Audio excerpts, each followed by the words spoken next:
Ashok sir. दोस्तों नमस्कार। दोस्तों मेरा नाम आशीष तोमर है और राजस्थान के एक छोटे से शहर कोटा के पास में बारां डिस्ट्रिक्ट है, वहाँ का रहने वाला हूँ। इस बिजनेस में आने से पहले मैंने जयपुर शहर से हार्डवेयर नेटवर्किंग करने के बाद कंप्यूटर लाइन में चला गया था और HP कंपनी में एज ए सर्विस इंजीनियर मैं अपनी जॉब करने लग गया था। लेकिन जॉब करने के साथ साथ कुछ और मौके मिले तो मैंने अपनी शॉप डाल ली। अपनी फर्म के साथ मैं कंप्यूटर साइलेंट सर्विस का काम करने लग गया। पैसा कमाने का मजा आने लगा, लेकिन कुछ समय के बाद ही कहीं ना ऐसा लगा कि समय जो था वहाँ पे कम पड़ने लगा था। और जब ये बिजनेस मुझे देखने को मौका मिला तो एक चीज मुझे समझ में आई थी कि अगर यहाँ कुछ समय अगर काम करते हैं तो हो सकता है कि यहाँ से समय भी कमाया जा सकता है। लेकिन ज्यादा बड़ा विजन नहीं था। मेरे दोस्त आए थे मिस्टर वीरेंद्र सुमन जी, जो आज डायमंड बनने जा रहे हैं। मैं चाहूँगा उनके लिए एक बार जोरदार तालियां हो जाए। उनके माध्यम से मुझे बिजनेस प्लान देखने का मौका मिला था। ज्वाइन कर लिया, लेकिन काम नहीं करता था, ट्रेनिंग सेमिनार में नहीं जाता था। लेकिन एक बार इसी तरीके से एक डायमंड शिप देखने का मुझे मौका मिला था सूर्यसदन ऑडिटोरियम के अंदर। और वहाँ पे एक डायमंड के माध्यम से जो बातें बताई गई थी वो बात कहने के मुझे समझ में आई कि अगर सफल होना है जीवन में, आगे बढ़ना है, तो लाइफ में हर इंसान के पास एक कोच होना चाहिए। यस या नो?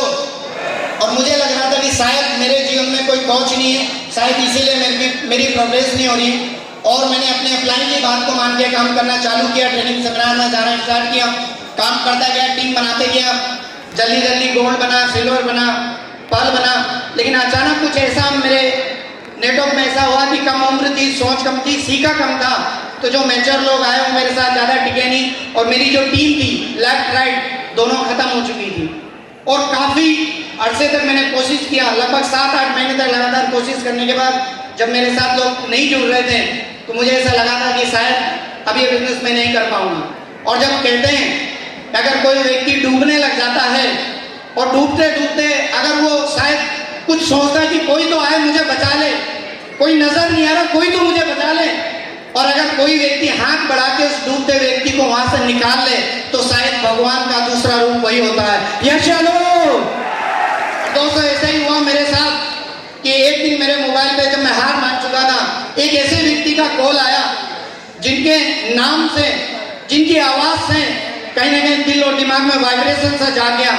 वो जो मर चुकी थी उम्मीद के शायद जीवन में कुछ हो पाएगा, उनके कुछ 10 मिनट के बात करने से वो उम्मीद वापस जगी और उन्होंने दोबारा से मुझे सिखाना चालू किया, कुछ हौसला दिया और उनके माध्यम से मैं दोबारा से खड़ा हुआ और ये टीम बना के आज यहाँ पे आ चुका हूँ। और वो अगर कोई व्यक्ति जिनका मैं मेरे पिता के बाद सबसे ज्यादा दिल से सम्मान करता हूँ, एक बार मेरे पिता की बात कर सकती है, लेकिन मेरे अपलाइन की बात नहीं करती हूँ, मेरे महागुरु मिस्टर सत्येंद्र प्रसाद जी, इनके लिए जोरदार तालियां होनी चाहिए, जोरदार।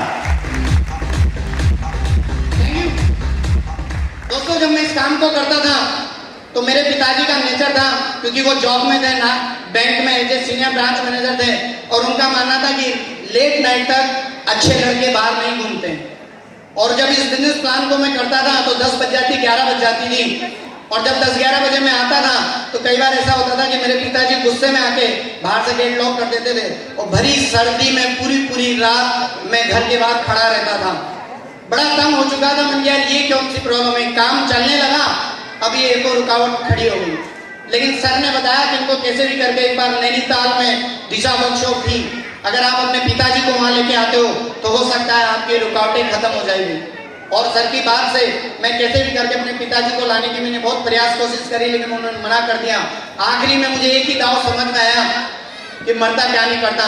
मैं मेरी दादी के पास जाके मैंने बोला अगर पापा मेरे साथ नैनीताल नहीं गए तो मैं इकलौता था, ये घर छोड़ के भाग जाऊंगा और हो सकता है तो मेरी लाश भी नजर आ सकती है अगर आप मेरे साथ नहीं गए। Thank you. और ये बात कहने की थी, और जो मेरी दादी बड़े गुस्से में आए और मेरे फादर को बुला कर उन्होंने इवनिंग में डांटा और उनसे कहा अगर कल की तारीख में आप नहीं गए तो तू भी इस घर में मत रुकना, इसके साथ तू भी घर से निकल जा। Thank you. आज मेरी दादी यहाँ है नहीं, उनका आशीर्वाद मुझे बराबर मिला है।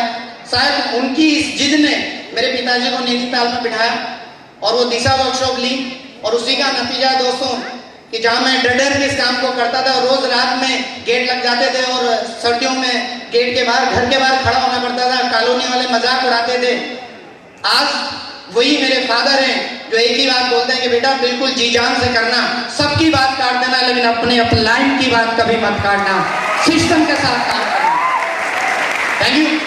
अचीवमेंट की बात करूं दोस्तों, तो इस बिजनेस की शुरुआत जब मैंने करी थी तो पिताजी की दी हुई एक बाइक मिली थी मुझे, होंडा CD 100, 7001 उसका नंबर हुआ करता था। इसी के साथ मैं अपनी जॉब में उसको यूज करता था, अपनी शॉप में यूज करता था और इस बिजनेस में उसी से काम करने लग गया था। लोगों को प्लान दिखाता था और कन्विंस भी कर लेता था। लेकिन एक बार अचानक ऐसी घटना हुई कि किसी को कन्विंस करके, और जब मैं निकल रहा था वो मुझे बाहर तक छोड़ने आए और उन्होंने जो मेरी टूटी सी मोटरसाइकिल देखी जिसका इंडिकेटर लटका हुआ था, और इतना कन्विंस हो गए थे कि ट्रायंगल से टीटी देने के लिए तैयार थे, लेकिन वो टूटी सी इंडिकेटर वाली बाइक को देख के उन्होंने ज्वाइन करने से मना कर दिया। और जो मेरे एसोसिएट थे उनसे बोला कि डायमंड बनने की इससे जरूरत है, अभी तो टूटी सी मोटरसाइकिल पे चल रहा है। और जब मुझे बात पता लगी तो मुझे बड़ा आश्चर्य हुआ। मैंने 3 महीना लगातार काम करके पहली जीवन की बाइक खरीदी थी, इसी शेयर शॉप के माध्यम से लगातार काम करता चला गया। उसके बाद मैंने यहाँ से लैपटॉप खरीदे और ऑल इंडिया में मुझे जितने भी 5 स्टार होटल हैं उन्होंने रहने का मौका मिला। लेकिन सबसे बड़ा अचीवमेंट की जो मेरी बात जो मुझे लगी वो यहाँ पे एक सबसे बेहतरीन चीज लगी कि दुनिया में अगर कोई भी इंसान जीवन में अगर आगे बढ़ना चाहता है तो एक सक्सेसफुल इंसान की संगति में चल जाए, उसका डायमंड बनना, उसका सफल होना तय हो जाता है। ये चलो, और यही मुझे चीज समझ में आई।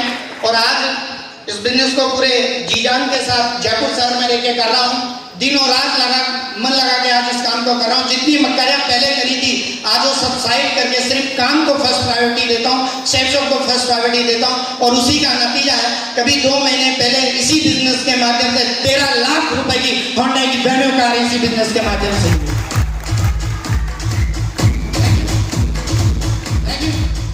जहाँ पहले मैं बाइक चलाता था तो शायद चेक छोटे बनते थे, तो पेट्रोल डलाने में भी मैं कंजूसी करता था, दूसरे की डाउनलाइन की बाइक पे बैठ जाया करता था। लेकिन इस शेयर शॉप की वजह से आज इस मुकाम पे आ चुका हूँ कि आज उसी वेन्यू को जो 2 महीने पहले ली थी 3000 से ज्यादा किलोमीटर रगड़ चुका हूँ, तरीके का 4 व्हीलर को मेंटेन करता हूँ। और इनकम की बात करूँ तो आज इस बिजनेस के माध्यम से हर महीने 50 से 60 हजार रुपए नंबर 1 की इनकम आज इस बिजनेस के माध्यम से कमाता हूँ। थैंक यू दोस्तों। कमिटमेंट की बात करूँ तो बहुत जल्द आने वाले 6 मंथ के अंदर मैं इसी के माध्यम से अपना रूबी लेवल कंप्लीट करके दिखाऊंगा। धन्यवाद। Thank you.